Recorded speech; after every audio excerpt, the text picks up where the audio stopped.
I'm Dom Nicholls, and this is Ukraine the Latest. Today, as yet another Russian Shadow Fleet tanker makes the news, but this time by being hit by a suspected Ukrainian drone in the Black Sea, we hear live from Ukraine, where overnight strikes have left two regions without power as temperatures plummet below zero. We report how the value of defence companies' shares have surged after comments by Donald Trump, but not if they're based in the United States. And we hear from Ukraine's International Legion about proposed changes that have left some soldiers in total bewilderment. Bravery takes you through the most unimaginable hardships to finally reward you with victory. Russia does not want peace. Erstens, wir verteidigen mit unserer Hilfe für die Ukraine auch unsere Freiheit und unsere europäischen Werte. If I'm president, I will have that war settled in one day, 24 hours. We are with you, not just today or tomorrow, but for 100 years. Nous ne pouvons pas, comme Européens, laisser gagner la Russie en Ukraine. Nobody's going to break us. We are strong. We are Ukrainians. It's Thursday, the 8th of January, 3 years and 320 days since the full-scale invasion began. And today I'm joined by foreign correspondent Shanagher and, live in Ukraine, freelance journalist and contributor to the news app Noosphere, Anna Conkling. I started with the latest military updates. Now, Russian strikes on Ukrainian energy infrastructure yesterday left Dnipropetrovsk Oblast and Zaporizhzhia Oblast almost totally without power, Ukraine's energy minister said last night. Both regions are operating under extended power outage schedules, and some settlements remain completely without electricity.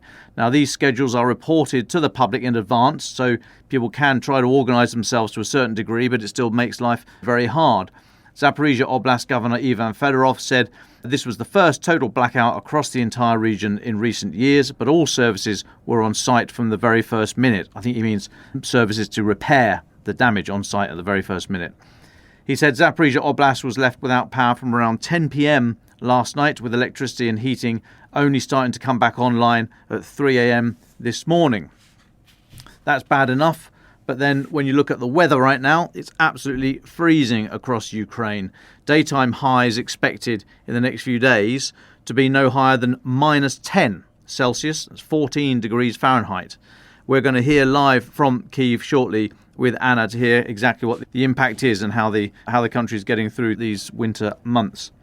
Now, residents in Dnipro said there was an explosion around 10 p.m. last night coming from the direction of the local thermal power plant there, although authorities haven't said whether or not the facility was hit. The Communities and Territories Development Minister, Alexei Kuleba, said more than 1 million people in Dnipropetrovsk Oblast were left without water and heating as of this morning. Mayor Boris Filatov said that all city hospitals in Dnipro were switched to generator power last night, with electric transportation, including the metro, as well as internet services, also affected. School holidays in Dnipropetrovsk Oblast have been extended to next week as a result.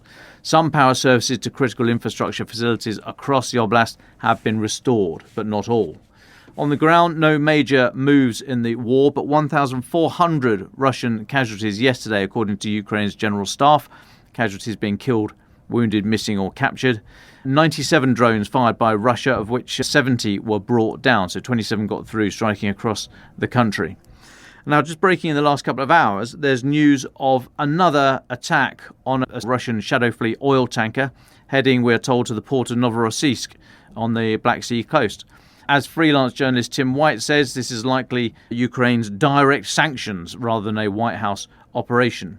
So the Palau-flagged Elbus was said to be 30 miles off the Turkish coast, bound for Novorossiysk, when it was damaged yesterday by what one media outlet in Turkey, that I'm not even going to attempt to pronounce, said was a drone attack.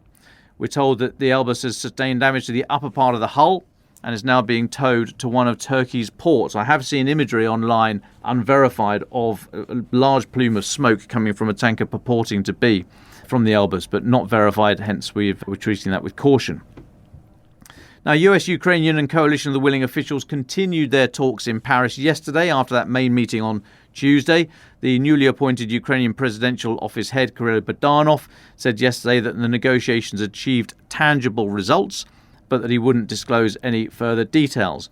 In a tweet, he said, "We held constructive discussions with national security advisors and met with the US delegation. Key attention was devoted to security guarantees and to coordinating further steps to bring a just peace closer." He said, "I also held a professional conversation with colleagues from French military intelligence, including a meeting with its director, General Jacques Langlade de Montgros." He attached a photo. Sorry, this is me speaking now, but Mr. Bogdanov attached a photo to his tweet of him standing next to the head of the French military intelligence in front of Napoleon's tomb in Paris. And I know of at least one person who wished they could have brought that news to you if it wasn't for me. Now, there's a report in the Kyiv Independent we'll link to in the episode notes that says some foreign fighters in Ukraine's International Legion say they've been left in limbo and face growing uncertainty due to an overhaul of how the unit is going to be structured. Now, some have complained that these proposed changes have been backed up by little official guidance, leaving some fighters questioning what they'll be asked to do in the future, where they'll serve, how it will all work with their contracts. The move, which is going to be implemented by Ukraine's ground forces and was first reported by the Kyiv Indie in November last year, is going to end the International Legion as a standalone unit, transferring its combat battalions into assault regiments more closely aligned or part of the regular military order of battle. But despite being told that changes would take effect by the end of 2025, many fighters are still in the dark about what their futures hold. One commander described total bewilderment amongst his soldiers, saying, "What really pees me off the most is that the completely coherent, beautifully arranged and efficient team is being killed. There's no reason, no logic," he said. Ukraine's ground forces have not publicly described how the changes are going to work in practice, including whether the battalions will be split up or moved intact, and which units they're going to join, which brigades they're going to be attached to. Now, I think this is me talking now. I think the problem, such as it was that the International Legion, an independent brigade type structure, but only ever had battalion size, basically. So it was a brigade, but it only really had a few, low hundreds of individuals. So it's hugely inefficient and an expensive operation, having to support 4 separate logistics, personnel, administration, training facilities, all these different types of structures for what was essentially a battalion spread thinly between 4 separate structures. There's also language difficulties, as you can imagine. So I messaged some contacts that I have in the International Legion this morning, been chatting to them. They are pretty relaxed, pretty sanguine about the whole thing. They said their area of operations, and I won't say where they are, but they said they haven't been impacted that much. They said, as well as the inefficiencies that I've just outlined, another problem, or a bigger problem in their view, is the recruitment pipeline. They say some recruits being held up for 4 months in Kyiv for a whole host of reasons. Now, the contact I was speaking to said that he'd met with other Legion members from a different area of operations recently, and they also were pretty relaxed about this plan to make the Legion more closely aligned, if not actually part of, existing Ukrainian brigade structures as opposed to just being attached. They say it's just a structure change and their contracts and missions carry on as normal. So as I say, we'll link the story in the episode notes, and I'm not disputing any of the journalism done there by the Kyiv Indie guys in that episode or in that article, but that's I've had slightly different reports from people just in the last 2 hours. Okay, a couple more for me. In fact, the last one for me. UK-listed defence stocks have surged after Donald Trump vowed to ramp up military spending. So Donald Trump said on Truth Social, "This will allow us to build the dream military that we have long been entitled to, and more importantly, that will keep us safe and secure regardless of foe." He was saying that he's planning to raise the US defence budget by 50% from $1 trillion to $1.5 trillion. I do question whether or not there's any system that could basically ingest, $500 billion at this scale and just not grind to a halt. Anyway, this is going to be Donald Trump's dream military. Now, our colleague here at the Telegraph, Chris Price, he's the markets editor. He says that BAE Systems, the British-based or British firm BAE Systems, surged by just over 6% at the start of trading on the FTSE 100 this morning after Trump's announcement. Other British defence companies also jumped in London. Babcock up nearly 2.5%, Chemring just over 3%. Also, German weapons maker Rheinmetall up nearly 4%, Italian group Leonardo 3.5%, and Swedish missiles developer Saab up nearly 2.5%. Now, these moves were in stark contrast to the defence companies in the United States, which slid on Wall Street yesterday after Donald Trump said he was going to curb defence industry bosses' pay in the US to force them to to rearm the United States more quickly. Yesterday, he announced military contractors would not be allowed to pay executives more than $5 million, £3.7 million, until they build new factories, saying military equipment is not being made fast enough. Now, this does come under the banner of dry your eyes, princess, if your salary is being docked at $5 million, but it's interesting to see the impact that it's already had. The announcement of extraordinary restrictions sent defence stocks into a tailspin on Wall Street. Shares in major US defence groups such as Lockheed Martin, Northrop Grumman, General Dynamics, RTX and Boeing slid sharply amid fears that Mr. Trump is going to squeeze the sector. Now, he said that US military equipment must be built now with the dividends, stock buybacks and overcompensation of executives rather than borrowing from financial institutions or getting the money from your government.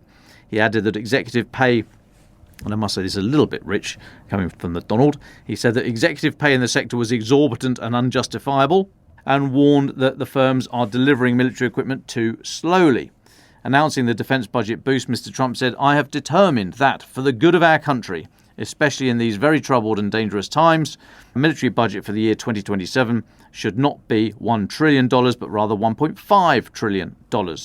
The budget policy will require approval by Congress, but that announcement is likely to drive up share prices today, which I think opens at 9:30, is it? 9:30 the Wall Street opens, which is in just over an hour, I think.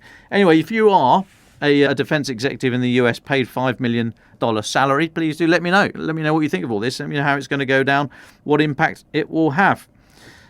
Lily, you paid $5 million at the Telegraph? I'm paid just a little less than that, yeah. So I have more financial news for you. We have the news from the FT that the Telegram messaging app is facing challenges because of its financial exposure in Russia. The app, which was co-founded by Russian Pavel Durov, who is no friend of the Kremlin and has actually been called the enemy of the Kremlin by Radio Free Liberty, for example, has had bonds in Russia worth $500 million frozen under Western sanctions. Now, as the FT has reported, this suggests that the app still has financial exposure to the country, even after Durov has sought to sever these ties with Moscow. For example, he said in recent years that any rumours he's beholden to the Kremlin are, quote, conspiracy theories. Telegram has issued a firm rebuke of this story, and I better read it out in full. He said, "The fundamental premise of this story is wrong. Telegram conducted a bond issuance in 2021 that included a small number of Russian buyers. These bonds have largely been repaid and pose no issue. Our recent $1.7 billion bond offering had 0 Russian buyers. Like all other Western companies, we comply fully with the 2022 sanctions regime and make regular payments to our bondholders via Russia's National Settlement Depository. To suggest that the presence of a small number of Russian bondholders creates significant exposure is simply wrong. The facts do not support this conclusion." And they've added, "But accuracy is evidently less compelling than sensationalism." In other financial news, the EU has actually been accused of fueling Putin's war. A key Russian terminal called Yamal LNG imported $8.4 billion, that's around £6.6 billion, of liquefied natural gas to European markets last year. This is the findings of a German environmental watchdog called Urgewald. In December 2025, EU companies have agreed to ban Russian gas imports beginning January the 1st, 2028, and liquefied natural gas imports are set to be prohibited at the start of next year. But Urgewald has said that the trajectory suggests the EU will continue to funnel billions of euros to Moscow for at least another year. France was actually the largest importer of Russian liquefied natural gas last year, and Belgium the second, the watchdog says. Wald has called for Europe to exercise what it calls strong leverage over these exports because Moscow is reliant on access to EU ports and on using specially built ice-breaking tankers called Arc 7. The access to European ports essentially means that they can quickly return to the Arctic to pick up more gas rather than being tied up on weeks-long voyages to Asia. And this news comes as the US Senator Lindsey Graham yesterday announced Trump has approved moving forward with his bipartisan Russia sanctions bill. A potential Senate vote could be as early as next week. Trump has, of course, put a lot of pressure on Europe to speed up its embargo of Russian energy, even as he for a long time refused to implement his own sanctions on Russian oil exports until October 2025, when he finally hit Rosneft and Lukoil. This legislation could impose secondary sanctions on countries that do purchase Russian oil and gas, such as China, Brazil and India. With the war rumbling on, it does seem that the EU and US are trying to continue to cut off Russia's funding for it. It seems everyone has been following the tanker saga with the chase across the high seas for Bella 1, now Marinera. Attorney General Pam Bondi has now said that the US will file criminal charges against the marine ship crew and claimed it was responsible for transporting sanctioned oil from Venezuela and Iran. Reading TASS, Russia's state news agency today, Russia's foreign ministry has demanded the American side ensure proper and humane treatment of the crew, strictly observe their rights and interests, and put no obstacles for what's called their soonest return to the motherland.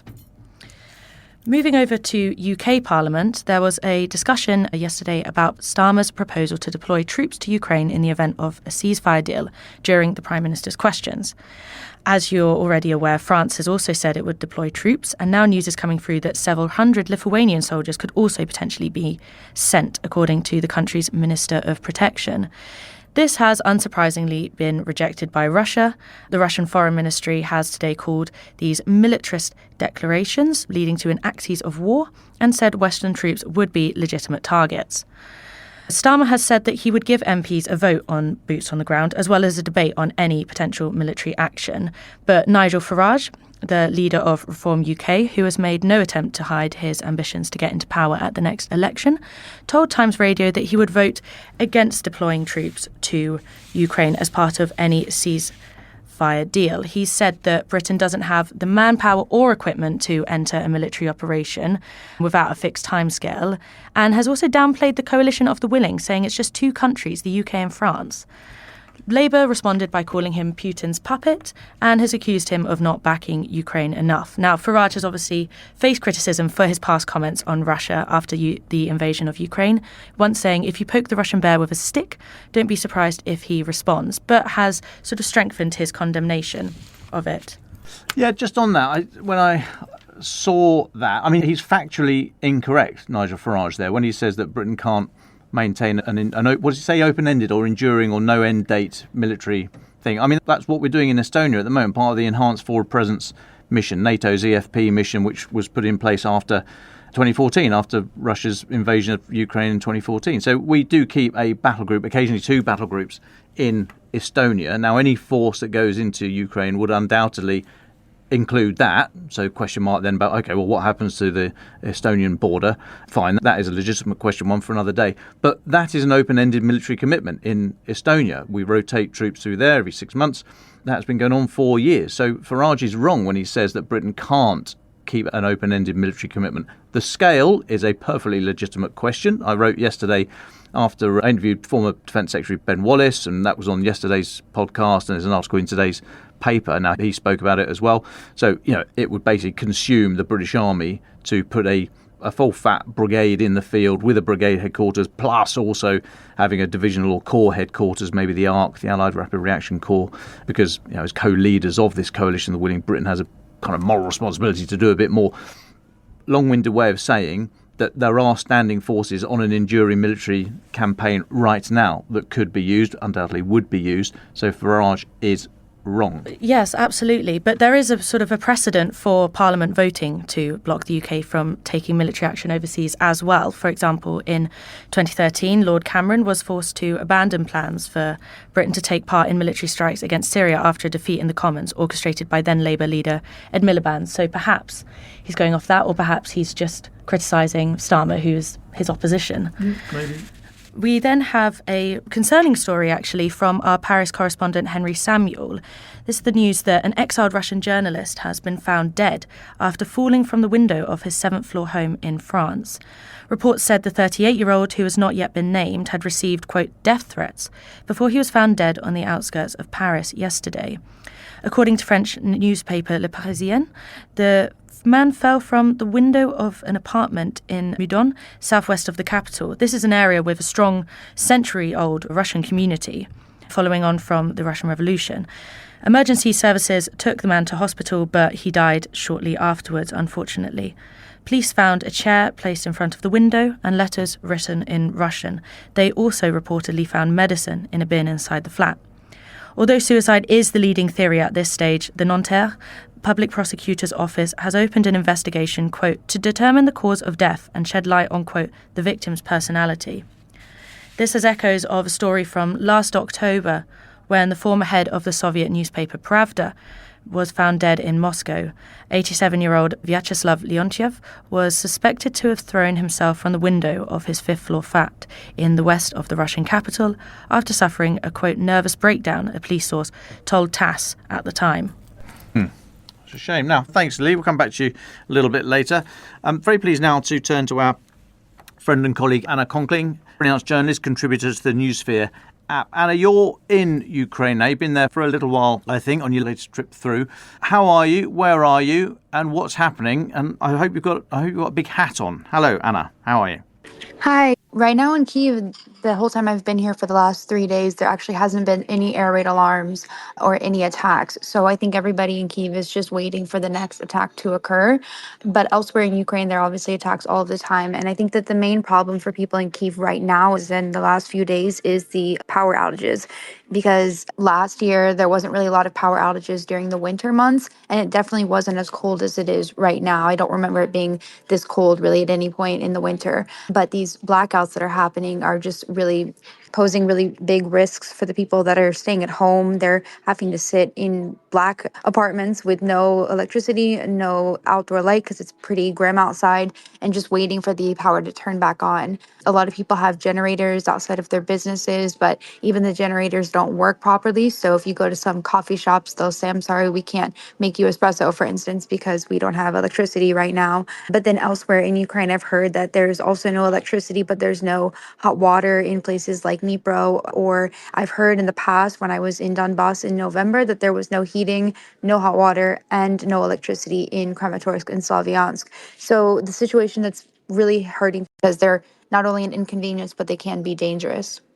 Yeah. Now, Anna, can you talk to us about the app or the government system whereby they are able to notify citizens across the country of when the planned outages? So this is when the energy companies are load sharing, and so they're turning areas on and off. This is in relation to the strikes, but not as a result of the strikes directly. This is the government turning things off. But can you tell us about that, how accurate it is, how widely downloaded it is? Do people have faith in that? Do they feel like they're getting enough information about when and where these outages are going to happen? The app works pretty well. It gives you a scheduled list of, for instance, where I'm staying today, there's not going to be any lighting from around 1 o'clock to 4 p.m. and it's 3 p.m. right now. But they also can be inconsistent because you could be waiting in your apartment expecting that the light will turn on at a certain time and then it doesn't come on. So it is reliable a lot of the time, but there's also times that it just won't turn on when it says it is. Also, I think for a lot of expats, it's difficult because the entire thing is in Ukrainian. So that poses another, inconvenience, I guess, for them, which is something that they have to overcome anyways because they're, living and reporting in Ukraine. But then when you're staying at hotels or Airbnbs, for example, they don't normally tell you when there are these power outages. So there's a lot of uncertainty. And then, of course, anytime that Russia attacks Kyiv, then that schedule just completely goes out the window because sometimes you don't know when electricity will turn on at all. When I was in Kyiv in November, there was pretty much entire blackouts where I was staying for 3 days after Russia attacked the energy infrastructure in Kyiv. So while these schedules can help a lot, they also aren't foolproof. No, and then so what's happening around the city where you are in Kyiv, and if you're able to express a view on what's happening across the country, are most hotels, most big businesses running on generators now? Is there the loud hum of generators all night, or do you wake up cold? Basically, did you sort of discover that the power's gone out through the night? What's a typical day been for you for the few days you've been there already? I was thinking yesterday actually about how normal situations in Kyiv can be. But then when you think about it further, then you're thinking, oh, this is actually not really normal at all. Yesterday, I was walking through the snow and there were families that were pulling sleds with their children on it. There were children running around. There's snowmen in some places and people are enjoying, the cold weather, walking together. But then at the same time, there's these blackouts that are happening. And while you're not at home, you're not really thinking about them. But then you go home and you remember that this is a country that war, and even Kyiv isn't really safe. So there is a sense of normalcy in Kyiv right now. People are at coffee shops, they're going to restaurants, they're going to salons, and they're doing everything that they would normally do. But then there's also this added annoyance, I would say, in Kyiv. But this heating and electricity and hot water outage in places like Donbass are really significant. I was thinking yesterday about how many people that I know that are living in Donbass, but that maybe they don't even have heating right now when it's freezing, when it's snowing, and the temperatures are expected to get worse in the coming days. So I think Kyiv has the luxury of still being able to function mostly if there are electricity outages, but places that are already vulnerable, that are near the front lines, are definitely suffering right now. There's also no longer a train station that leaves Donbass safely. The Kramatorsk train station was closed, I think, in November or October. So the people that are even trying to leave in places like Donbass are having really big difficulties leaving. So not having heat, not having hot water, not having electricity, while you're also afraid for your life and for your family's lives, I'm just assuming it's probably one of the worst things that could happen right now. Now, you regularly report from the country. You're in and out much more than we are, and thank you for that. So what have you noticed this time? Any differences between just the vibes you're picking up or speaking to your friends and colleagues out there? Any big changes since the last time you were there? I think that nothing has really changed necessarily in Kyiv. People are used to the attacks, they're used to the air raid alarms. I guess that they've gotten used again to the power outages that we didn't really have last winter. But what people are saying a lot is there's been a lot of news in the foreign press about maybe there could be an end to the war soon because of these meetings between Trump and Putin and Trump and Zelensky and everything. But I think a lot of people in Ukraine don't feel that the war will end anytime soon.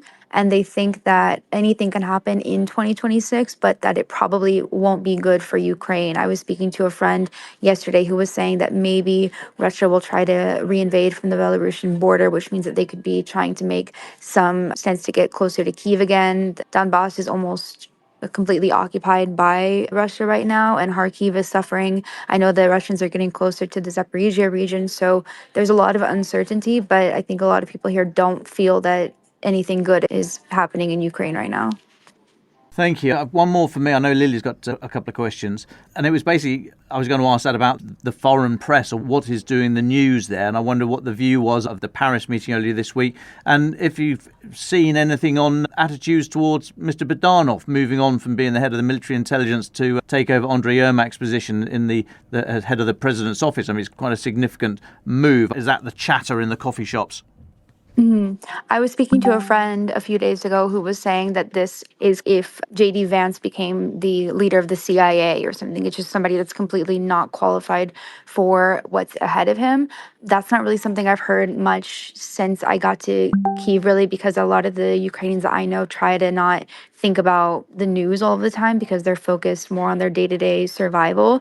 The blackouts have been a constant conversation, and I know that a lot of journalists are so overwhelmed with the news that's coming out of the US with Ukraine constantly and the coalition of the willing that they're not able to focus on reporting on features, reporting on the stories from on the ground. And I think a lot of them are feeling, upset right now that they can't go to the places that they want to go because the news is just constantly changing. So there's a gap in reporting, not because of the fault of the journalist, but because there's just so much news that stories are going untold right now. That chimes neatly with my last question before I hand over to Lily. So you're a writer for Noosphere. Could you just tell us what this is? It's an app, but I'm not aware of it until we chatted. But could you just talk us through Noosphere and where we can find it, what we can expect from it? Sure, definitely. Noosphere is the first monetization app made by journalists for journalists. So it's a social media type app where there's contributors like Paul Conroy, the famous British photojournalist. It was made by Jane Ferguson, who is a former war reporter that covered the Middle East for BBC, CNN, Al Jazeera for around 10 years. And she made the app because she wanted a way to help journalists directly on the ground while they're trying to tell the stories that matter the most, giving them a way to have their followers being this way that they can also make money in the process. So it's still in its early days. It's been around for about a year now, but I've been serving as a Ukraine correspondent. So for instance, people can click the link, which I think the Telegraph will add at the end of this podcast, and then they can subscribe directly to my work. And then since it's reader funded, then I would get a percentage of the subscribers payment. I think it's around $15 a month right now, which is a lot, but it also gives you access to not only my reporting, but Paul Conroy's, or we have a journalist in Gaza, we have a journalist in Israel. So it's a really good app, and I'm very excited to be part of it. Hi, Anna. It's Lily here. That's really interesting. Thanks for sharing. I just had a question about the blackouts. You kind of touched on it about normalcy versus things that are very not normal. And I was just wondering, is this confusion and discomfort damaging to people's morale and spirits? I've seen some great photos of people, continuing their life. For example, children fencing in the dark, having their fencing classes. And the Zaporizhia governor, Ivan Fedorov, has said light always wins on his Telegram account. I was just wondering, do you think that people are remaining resilient and positive despite it all?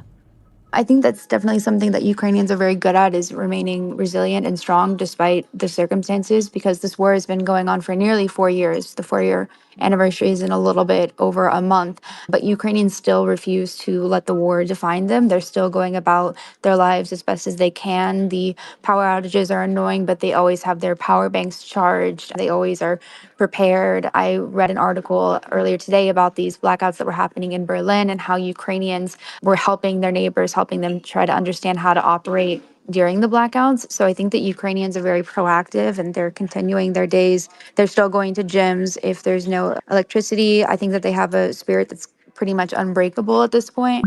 So I think that they don't, in Kyiv at least, that they're not really letting the blackouts influence their lives like it could have. Yeah, absolutely. If there's one thing the Ukrainians are, it's resilient. And I also saw that Berlin report of them helping out, which is really great news. Thank you so much for your time. I was just wondering, what's next? If you're able to say, where will you be heading and what's in store for your trip? I believe I'm heading to Kharkiv next week to go, hopefully, to Donbass. I'm not really sure how safe it is anymore, because I know most journalists are trying not to go there anymore because of the FPV attacks and the uncertainty. I'd like to go to Dnipro, where there are these power outages, and maybe speak with some refugees who are coming from Donbass, because a lot of them are going to Dnipro. So I'm still planning my next steps, but it's definitely headed east. Thanks, Anna. Well, please do stay in touch. Thank you for joining us. I wish you all the best on this latest reporter's trip. Let's go to final thoughts, and I'll point folks to an article in The Economist. I'll put the link in the episode notes. Article in The Economist called "Ukraine Now Has the Fortress Belt It Wishes It Had in 2022. So it basically does exactly what it says on the tin. That title says it all. But it's a rundown of where Ukraine is now in terms of fortress belt. There's a chap called Vyacheslav Shutenko, who's a commander of a drone battalion that's part of the 44th Mechanized Brigade. He said, if we had such defensive lines in 2022, the situation on the ground would be the complete opposite of what it is now. The article goes on to describe that these lines that we've spoken about in the past, but they're a combination of razor wire, anti-tank ditches, big berms, dragon's teeth, all that kind of stuff, all patrolled by drones. The article says, yet for all this, it may be for naught, depending on the terms of peace arrangements being discussed between Ukraine, America, Europe and Russia. Russia wants to be given the roughly 30% of Donetsk that it has failed to conquer in any deal. In one proposal circulated in December, America agreed to that, but also said that the region should become a neutral, demilitarized buffer zone. American proposals has also referred to a free economic zone, a phrase that no one has defined. Most Ukrainians see this as a ruse that could allow Vladimir Putin to circumvent Ukraine's defences and continue his invasion. Like I say, we'll put a link in the episode notes. It is fascinating to see.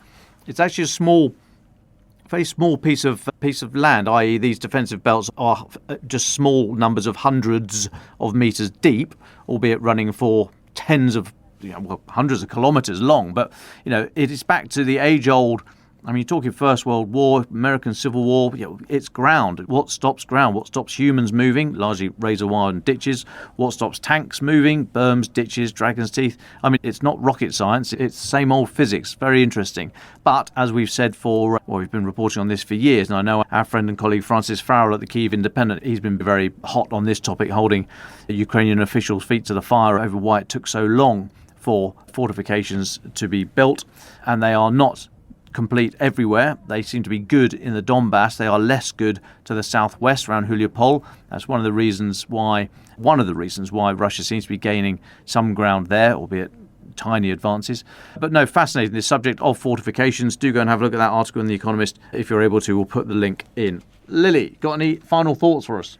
Yeah, I have some business news from me to finish off. We have seen today, actually yesterday, that the US International Development Finance Corporation, the DFC, launched an online portal for applicants to submit projects to a US-Ukraine reconstruction fund. This fund was the one created through what's called the Minerals deal after a lot of difficult negotiations made between Ukraine and the US in April last year, and of course nearly derailed by that now infamous shouting match in the White House. And it basically means that the US will have preferential access on investment projects in Ukraine. The fund has already generated around $23 million from hydrocarbon auctions, adding to its initial $150 million seed capital, and was ballparking around $200 million by the end of 2026, a US official told Reuters for an article published yesterday. Connor Coleman, the head of investments at the DFC, said the fund is ready to deploy investments that will advance shared economic security and prosperity for the United States and Ukraine. And the DFC has said the first investments could be made in the months ahead. So it'll be interesting to see what comes out of this in 2026. Ukraine the Latest is an original podcast from The Telegraph, created by David Nicholls. To support our work and stay on top of all of our Ukraine news, analysis and dispatches from the ground, please subscribe to The Telegraph. You can get 1 month free, then 2 months for just £1 at www.telegraph.co.uk/Ukraine the Latest. Deploying cutting-edge technology, we also release Ukrainian and Russian versions of this podcast. These translations retain our voices and delivery so that it can reach listeners in every region of Ukraine and those parts of Eastern Europe where Russian is still widely spoken. Links to those can be found in the podcast description to this episode. You can also now sign up to the new Ukraine the Latest weekly newsletter. Each week, Francis and I answer your questions, provide recommended reading, and give exclusive analysis and behind-the-scenes insights, plus maps of the front lines and diagrams of weapons, to complement our daily reporting. It's free for everyone, including non-subscribers. You can find the link to sign up in the descriptions for this episode. We regularly have a Ukraine live blog on our website where you can follow updates as they come in throughout the day, including insights from regular contributors to this podcast. We also do the same for other breaking international stories. If you appreciate our work, please consider following Ukraine the Latest on your preferred podcast app and leave us a review, as it really helps others find the show. Please also share it with those who may not be aware we exist. You can listen to this conversation live at 1 p.m. London time each weekday on X Spaces. Follow The Telegraph so that you don't miss it. You can also get in touch directly to ask questions or give comments by emailing ukrainepod@telegraph.co.uk. We continue to read every message. You can also contact us directly on X. You'll find our handles in the description for this episode.